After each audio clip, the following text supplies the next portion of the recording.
Portland's Multnomah County lost $1 billion with a B from 2020 to 2021, just a 2-year period, as high earners left the city amid riots, pandemic, homelessness, fentanyl abuse, sidewalks lined with tents, you name it, your high earners are leaving. Let's get into it. Here we go. Do you find this shocking? Not me either. Multnomah County lost over $1 billion in income as high earners fled the area during the lockdowns, riots, and spikes in crime as the first year of the pandemic, according to a new report. According to analysis of data from the Internal Revenue Service by the Oregonian from income tax returns filed in 2020 and 21, Multnomah County lost a net 14,257 tax filers and their dependents, many of whom were high earners who could do jobs remotely, resulting in a net income loss of over $1 billion. Okay. Some of those people have probably gone back because that whole, that remote work thing, the whole work from home. Yeah, we're going to need you back in the office.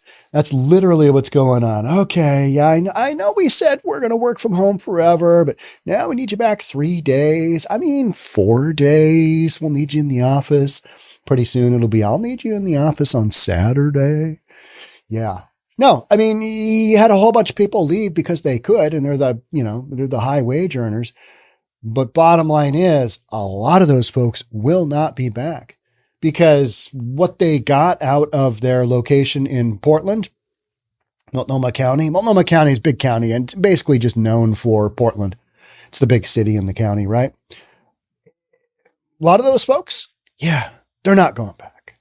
They're not going back because what they get for their money in that city, it doesn't make sense. They're out of there. They're going to go somewhere else. They have money they can afford to. They're out of there. The outlet reported that the average income of those who left in 2020, the most recent year available, was 14% higher than those who moved the previous year. Yet the average income of those who remained in or moved to the county declined during the same time frame. See that out-migration happening? Yeah. Well, you got an out-migration and then you've also got an income inequality deficiency. I'm just making a bunch of words up there, but you know what I'm saying, right? You get what I mean. The outlet's analysis of the IRS data is similar to the most recent Census Bureau estimates, which revealed that Multnomah County has the largest population decline of any county in Oregon. Well, you could also say that's because it's, the biggest county, I believe. And you've got more people than anywhere else. So, okay, a bunch of them left. Makes sense. Same thing happened in New York, right? The two states that have had the greatest loss of taxpayer, income revenue have been California and New York. The two greatest states that have had inflow, Texas and Florida. Blue to red. Simple as that. Simple as that. And a lot of that is based on businesses and then taxation, state income tax, all of those factors that kind of work together from an economic standpoint, let alone the beauty of the state or good cup of coffee or, strip clubs, Portland, that kind of thing.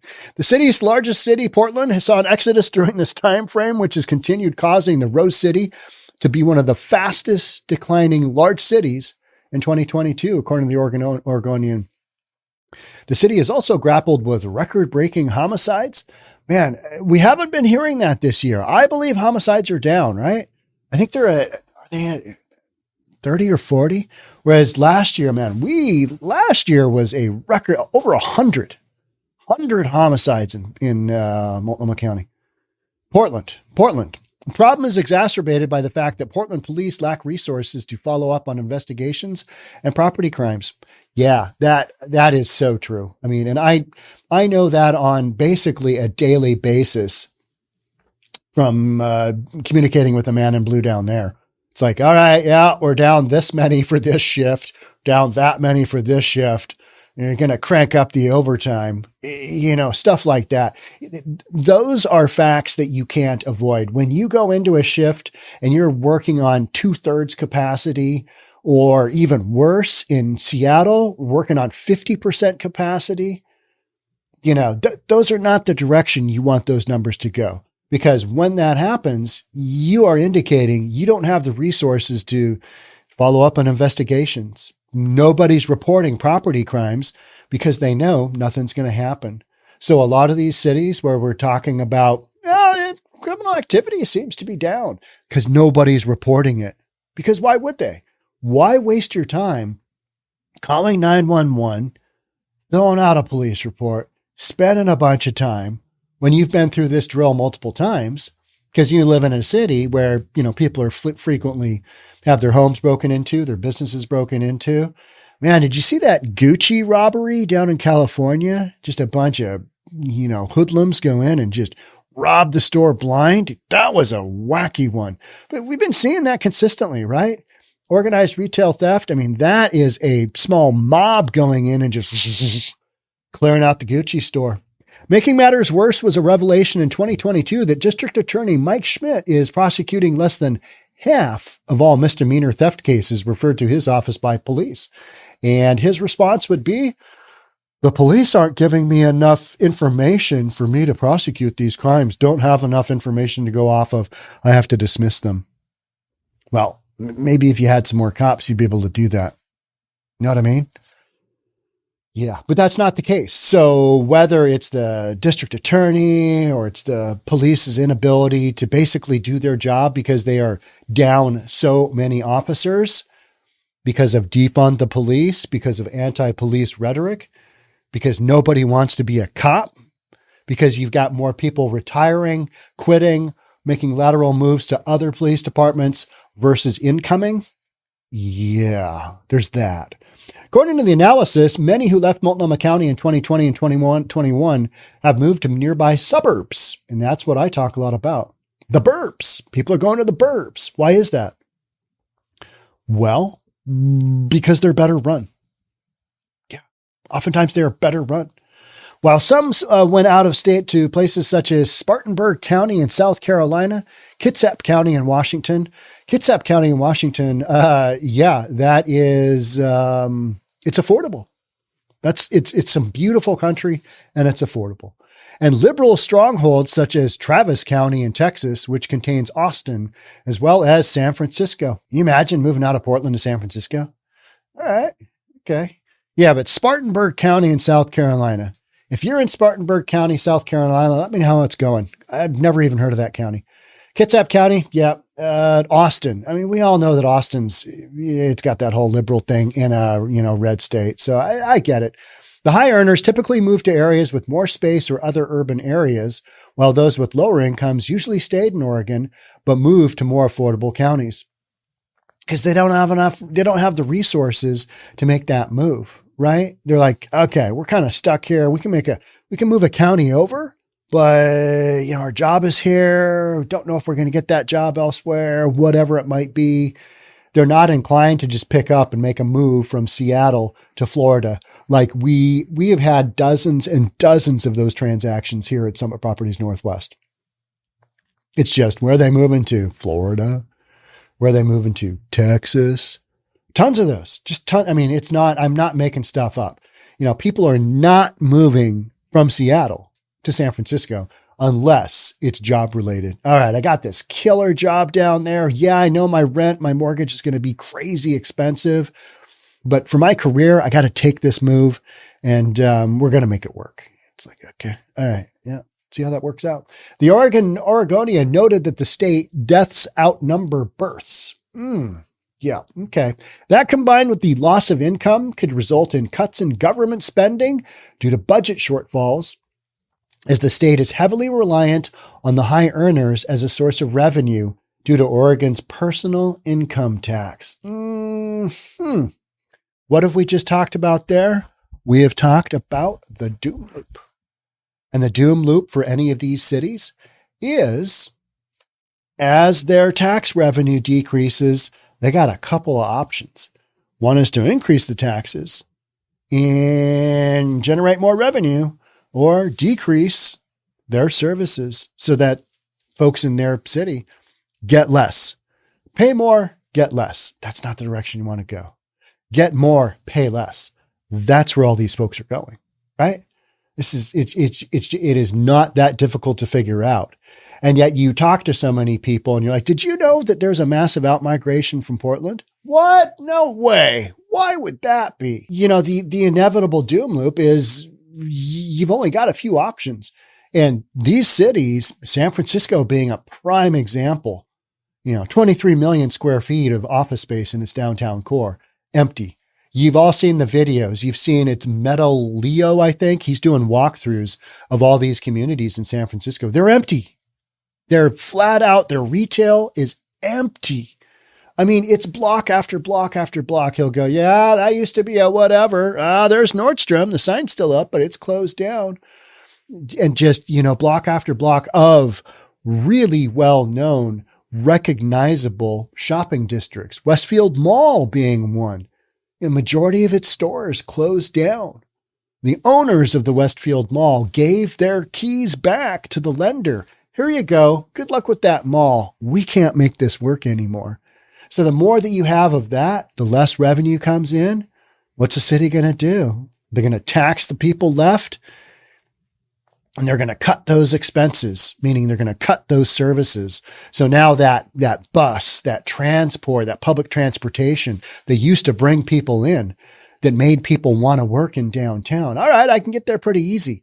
Now that bus schedule gets cut down. The cleanup of whatever civic services gets cut down.